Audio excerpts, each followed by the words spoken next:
অভ্যন্তরীণ বিষয়ে নাক না গলাতে ভারতকে কড়া বার্তা বাংলাদেশের। বন্ধ করতে হবে অপপ্রচার। গণ অভ্যুত্থানের পর উচ্চ পর্যায়ের প্রথম বৈঠক। বাংলাদেশ অন্য দেশের অভ্যন্তরীণ বিষয়ে মন্তব্য করা থেকে বিরত থাকে এবং অন্যান্য দেশেরও একই ধরনের শ্রদ্ধাবোধ আমাদের প্রতি দেখানো উচিত। ভিসা সেন্টার দিল্লি থেকে ঢাকায় স্থানান্তরে ইউরোপীয় ইউনিয়নকে প্রধান উপদেষ্টার অনুরোধ। 19 কূটনীতিকের সঙ্গে বৈঠক। এবার ভারত সীমান্ত অভিমুখে বিএনপির 3 সংগঠনের লং মার্চ ঘোষণা। আগ্রাসনের প্রতিবাদে বুধবার যাবে আখাউড়া পর্যন্ত। ভারতীয় মিথ্যা তথ্য সন্ত্রাসের প্রতিবাদ, ভারতীয় আগ্রাসনের বিরুদ্ধে আমরা জনগণকে ঐক্যবদ্ধ করে আমরা ঢাকা থেকে আগরতলার অভিমুখে আখাউড়া পর্যন্ত আমরা লং মার্চের ঘোষণা দিচ্ছি। ভুয়া মামলাকারী ও তদন্ত কর্মকর্তাদের বিরুদ্ধে ব্যবস্থা নেওয়ার নির্দেশ স্বরাষ্ট্র উপদেষ্টার। সাদা পোশাকে কাউকে গ্রেফতার নয়। চলমান সংকটের মধ্যেই বোতলজাত ও খোলা সয়াবিনের লিটার প্রতি 8 টাকা বাড়ল সরকার। আজ থেকেই কার্যকর। দর্শক, সংবাদপত্রে শুনছিলেন টিএমটিপার সংবাদ শিরোনামগুলো। সঙ্গে থাকছে আমি তানজিয়া জুথি। ভারতকে অভ্যন্তরীণ বিষয়ে নাক না গলাতে কঠোর বার্তা দিয়েছে বাংলাদেশ। সে সঙ্গে ভারতে বসে শেখ হাসিনার বক্তব্যে অসন্তোষ জানিয়েছে অন্তর্বর্তী সরকার। দুদেশের পররাষ্ট্র সচিব পর্যায়ের বৈঠকে নরেন্দ্র মোদী সরকারকে সুস্পষ্ট বার্তা দেওয়ার কথা জানান পররাষ্ট্র সচিব জসিমউদ্দিন। আর দুপক্ষের স্বার্থ সংশ্লিষ্ট বিষয়কে গুরুত্ব দিয়ে বাংলাদেশের সঙ্গে সম্পর্ক এগিয়ে নেয়ার আশাবাদ জানান ভারতের পররাষ্ট্র সচিব বিক্রম মিস্ত্রি। বিস্তারিত জানাচ্ছেন আমাদের সহকর্মী জান্নাতুল মোহনা। ভারত বাংলাদেশ সম্পর্কে টানাপোড়েনের মাঝেই সংক্ষিপ্ত সফরে ঢাকায় দেশটির পররাষ্ট্র সচিব বিক্রম মিস্ত্রি সোমবার সকাল 11টায় রাষ্ট্রীয় অতিথি ভবন পদ্মায় প্রথমে পররাষ্ট্র সচিব জসিমউদ্দিনের সঙ্গে একান্ত বৈঠক করেন তিনি। পরে ফরেন অফিস কনসালটেশন বা এফওসি বৈঠকে বসে বাংলাদেশ ভারত প্রতিনিধি দল। বেলা 3:45টার দিকে পররাষ্ট্র উপদেষ্টা তৌহিদ হোসেনের সঙ্গে বৈঠক করতে পররাষ্ট্র মন্ত্রণালয়ে আসেন মিস্ত্রি। বৈঠক শেষে জানান, দুপক্ষের স্বার্থ সংশ্লিষ্ট বিষয়কে গুরুত্ব দিয়ে বাংলাদেশের সঙ্গে জনগণ কেন্দ্রিক সম্পর্ক স্থাপন করতে চায় Bharat. And we continue to see in the future this relationship as a people-centric and people-oriented relationship, one that has the benefit of all the people as its central motivational force. যদিও সাম্প্রতিক ইস্যু সংখ্যালঘুদের নিরাপত্তা ও কূটনীতিক মিশনে হামলা নিয়ে উদ্বেগ জানান মিস্ত্রি। We also discussed some regrettable incidents of attacks on cultural, religious and diplomatic properties. We expect overall a constructive approach on all these issues by the Bangladesh authorities, and we look forward to moving the relationship forward in a positive, forward-looking and constructive direction. ধর্মীয় ও সংখ্যালঘু ইস্যুতে বিভ্রান্তি ও অপপ্রচারের সুযোগ নেই বলে ভারতকে সাফ জানিয়ে দেন পররাষ্ট্র সচিব। বাংলাদেশের পরিস্থিতি সরেজমিনে দেখতে বিদেশি সাংবাদিকদের প্রতি আহ্বানও জানান তিনি। বাংলাদেশের জুলাই আগস্ট বিপ্লব এবং বিপ্লব পরবর্তী সংখ্যালঘুদের প্রতি কথিত বৈরী আচরণ নিয়ে ভারতীয় গণমাধ্যমে অপপ্রচার, মিথ্যা তথ্য এবং বিভ্রান্তিকর বয়ান রয়েছে। সে বিষয়ে আমরা ভারত সরকারের প্রতি দৃষ্টি আকর্ষণ করে এ বিষয়ে যথাযথ পদক্ষেপের অনুরোধ জানিয়েছি। সেই সাথে আমরা জোর দিয়ে বলেছি যে বাংলাদেশে বসবাসরত সব ধর্ম নির্বিশেষে স্বাধীনভাবে সব মানুষ ধর্মচর্চা করে আসছে এবং এ বিষয়ে কোনো ধরনের বিভ্রান্তি এবং অপপ্রচারের সুযোগ নেই। বৈঠকে বাংলাদেশের অভ্যন্তরীণ বিষয়ে নাক না গলাতে ভারতকে বার্তা দেওয়া হয়েছে বলেও জানান পররাষ্ট্র সচিব। ভারতের পররাষ্ট্র সচিবকেও স্মরণ করিয়ে দিয়েছি যে বাংলাদেশ অন্য দেশের অভ্যন্তরীণ বিষয়ে মন্তব্য করা থেকে বিরত থাকে এবং অন্যান্য দেশেরও একই ধরনের শ্রদ্ধাবোধ আমাদের প্রতি দেখানো উচিত। ভারতে বসে শেখ হাসিনার বক্তব্য পছন্দ করছে না অন্তর্বর্তী সরকার। এই বিষয়ে ভারত সরকারের দৃষ্টি আকর্ষণ করা হয়েছে বলে জানিয়েছেনও তিনি। প্রধানমন্ত্রী তিনি ভারতে অবস্থান করে যে সমস্ত বক্তব্য রাখছেন সেই বক্তব্যের প্রতি আমরা তাদের দৃষ্টি আকর্ষণ করেছি। আপনারা গতকালে শুনেছেন তিনি একটি বক্তব্য দিয়েছেন এবং সেই বক্তব্যটি সরকার পছন্দ করছেন না এবং তারা যে কথাটা বলেছেন যে her presence does not have any bearing on our relations এবং তারা এই বাস্তবতা সত্ত্বেও they would like to engage with the government of the day. এছাড়া সীমান্ত হত্যা বন্ধ ও বন্যা ব্যবস্থাপনায় ভারতের প্রতি আহ্বান জানান পররাষ্ট্র সচিব। এই বৈঠকের পর ভারত বাংলাদেশ সম্পর্কের ঘাটতি নিরসনের পাশাপাশি নতুন দ্বার উন্মোচন হবে বলে আশা করছেন এই দুই কূটনীতিক। জান্নাতুল মোহনা, দেশ টিভি, ঢাকা। ইউরোপীয় ইউনিয়নভুক্ত দেশের ভিসা সেন্টার দিল্লি থেকে সরিয়ে ঢাকা কিংবা প্রতিবেশী অন্য কোনো দেশে স্থানান্তরের অনুরোধ জানিয়েছেন প্রধান উপদেষ্টা ডক্টর মোহাম্মদ ইউনূস। সোমবার দুপুরে মাইকেল মিলারের নেতৃত্বে ১৯ সদস্যের ইইউ প্রতিনিধি দলের সঙ্গে বৈঠক করেন তিনি। এ সময় ইউরোপীয় ইউনিয়নের কাছে রাজনৈতিক সমর্থন ও অর্থনৈতিক সহায়তা চান প্রধান উপদেষ্টা। নাফিয়া ফারজানার প্রতিবেদন। সোমবার দুপুরে রাজধানীর তেজগাঁওয়ে প্রধান উপদেষ্টার কার্যালয়ে ইউরোপীয় ইউনিয়নের কূটনীতিকদের সঙ্গে বৈঠক করেন প্রধান উপদেষ্টা অধ্যাপক ডক্টর মোহাম্মদ ইউনূস। ১৯ সদস্যের ইইউ প্রতিনিধি দলের নেতৃত্বে ছিলেন বাংলাদেশে নিযুক্ত ইউরোপীয় ইউনিয়নের head of delegation Michael Miller. বৈঠকে অংশ নেন পররাষ্ট্র উপদেষ্টা তৌহিদ হোসেনও। প্রায় ২.৫ ঘণ্টার বৈঠকে নিজেদের মতামত তুলে ধরে প্রতিনিধি দল। শ্রম অধিকার, বাণিজ্য সুবিধা, জলবায়ু পরিবর্তন, মানবাধিকার, international crime tribunal act, Rohingya প্রত্যাবাসন ও টেকসই ভবিষ্যৎ নির্মাণে উভয় পক্ষের অঙ্গীকার ও করণীয় নিয়ে আলোচনা হয়। এ সময় বাংলাদেশিদের জন্য ইউরোপীয় ইউনিয়নের ভিসা সেন্টার দিল্লি থেকে সরিয়ে ঢাকায় অথবা প্রতিবেশী অন্য কোনো দেশে স্থানান্তরের অনুরোধ জানান প্রধান উপদেষ্টা। এছাড়া ইউরোপীয় ইউনিয়নের কাছে রাজনৈতিক ও নৈতিক সমর্থন এবং অর্থনৈতিক সহায়তাও চান তিনি। It shows the support to Bangladesh, political support as well as economic support, moral support, and other supports. So this is something very rejuvenating for us, emerging out of a terrible situation that we had only hardly 4 months back. Economic part is still we have to work together, and that's why we need your help, tremendous help on the technology side, particularly on the corruption fighting.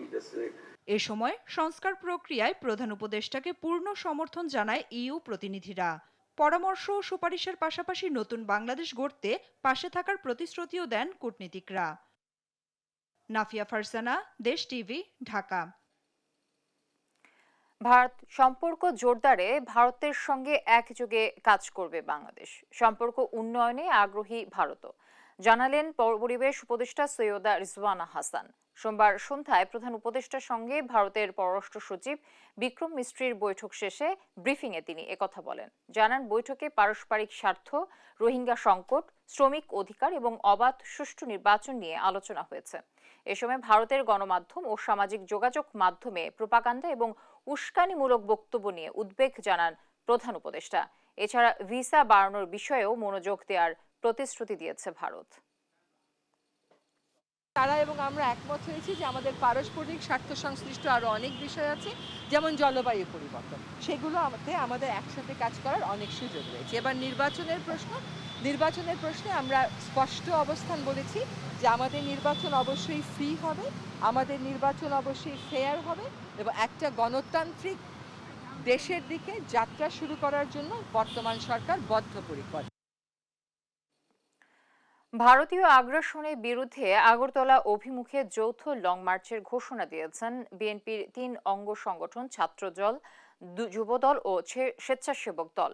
সোমবার সকালে রাজধানীর নয়াপল্টন বিএনপির কেন্দ্রীয় কার্যালয়ে এক সংবাদ সম্মেলনে নেতাকর্মীরা জানান বুধবার নয়াপল্টন থেকে শুরু হবে এ লং মার্চ।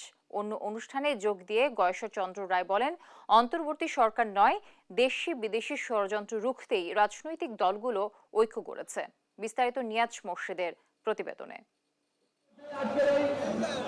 বাংলাদেশের দূতাবাসে হামলা, পতাকা অবমাননা, ভারতীয় মিডিয়ায় বাংলাদেশের বিরুদ্ধে তথ্য সন্ত্রাস ও দেশের অভ্যন্তরীণ বিষয়ে দিল্লির হস্তক্ষেপ বন্ধে রোববার বিএনপির ৩ অঙ্গ সংগঠন পদযাত্রা করে স্মারকলিপি প্রদান করতে যায় বাংলাদেশে নিযুক্ত ভারতীয় হাই কমিশনারে। তবে রামপুরা পর্যন্ত যাওয়ার পরেই আটকে দেয় পুলিশ। পরে সংগঠনগুলোর একটি প্রতিনিধি দল স্মারকলিপি দেয় ভারতীয় হাই কমিশনে। তারই ধারাবাহিকতায় আবারও ভারতের আগরতলা অভিমুখে লং মার্চ করার ঘোষণা দেয় বিএনপির 3টি অঙ্গ সংগঠন। সোমবার সকালে নয়াপল্টনের কেন্দ্রীয় কার্যালয়ে এক সংবাদ সম্মেলনে অঙ্গ সংগঠনের নেতারা বলেন, বুধবার নয়াপল্টন থেকে সকাল 8টায় শুরু হবে এই লং মার্চ। ভারতীয় মিথ্যা তথ্য সন্ত্রাসের প্রতিবাদ, ভারতীয় আগ্রাসনের বিরুদ্ধে আমরা জনগণকে ঐক্যবদ্ধ করে আমরা ঢাকা থেকে আগরতলার অভিমুখে আখাউড়া পর্যন্ত আমরা লং মার্চের ঘোষণা দিচ্ছি। এদিকে প্রেস ক্লাবে একটি বইয়ের প্রকাশনা অনুষ্ঠানে অংশ নিয়ে বিএনপির স্থায়ী কমিটির সদস্য গয়েশ্বর চন্দ্র রায় বলেন, অন্তর্বর্তী সরকারের আহ্বানে নয়, রাজনৈতিক দলগুলো ঐক্য করেছে দেশবিরোধী ষড়যন্ত্র রুখতে। যে কাজটা করছে সেটা তারা নিজেদের পায়ে নিজে কুড়াল মারছে মাত্র। কারণ বাংলাদেশের মানুষের চেতনা, মনোভাব তারা যদি অ্যাসেপ্ট না করে, রিয়েলাইজ না করে, তাহলে ভারত বাংলাদেশের সম্পর্কটা হবে মুখামুখি, অথবা ষড়যন্ত্রকারীরা সুযোগ নেবে, তাই না? তো সেই জন্যই আজকে দেখেন এই যে নির্বাচন আমরা বলতে চাই, এত কিছু হচ্ছে, সবকিছু সরকার সামলাচ্ছে, প্রশাসন চালাচ্ছে, রাজনৈতিক দলগুলি সক্রিয়ভাবে এই ঐক্যকে ধরে রাখার জন্য তারা ধৈর্য ধারণ করছে।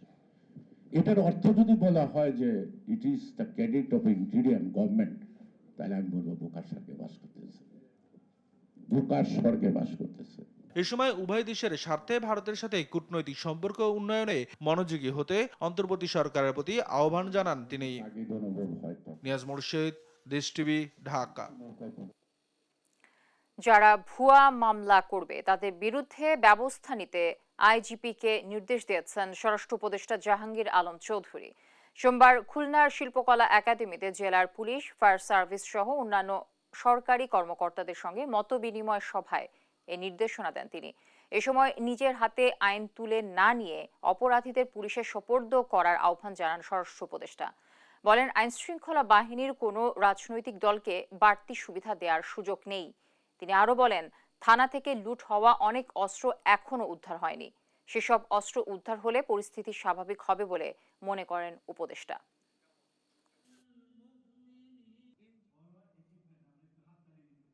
সিভিল ড্রেসে কাউকে অ্যারেস্ট করা চলবে না। ডিবি হোক, যে হোক, তার জ্যাকেট পরতে হবে, তার আইডেন্টি শো করতে হবে। যদি তার ড্রেস না থাকে, সে সিভিল ড্রেস আছে, সে প্রথম তার আইডেন্টিটা শো করবে যে এই আমার আইডি কার্ড। সিভিল ড্রেসে কাউকে অ্যারেস্ট করা চলবে না। আর কোনো নিরপরাধ যেন শাস্তি না পায়, এই দিকে আপনার খেয়াল রাখতে হবে।